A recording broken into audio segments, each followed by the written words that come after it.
Okay, so I know earlier, 1 Peter 1, I think 8 and 9, I was talking about becoming free from anxiety as a process with God, right? God actually calls us to be anxious for Him. And here I want to share this with you, to live for God in 1 Peter 4. So then, since Christ suffered physical pain, you must arm yourselves with the same attitude He had, and be ready to suffer too. For if you have suffered physically for Christ, you have finished with sin.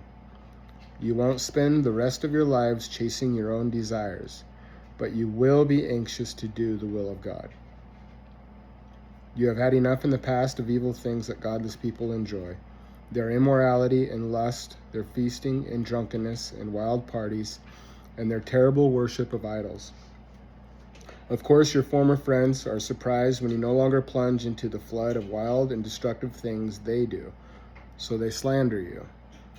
But remember that they will have to face God, who stands ready to judge everyone, both the living and the dead.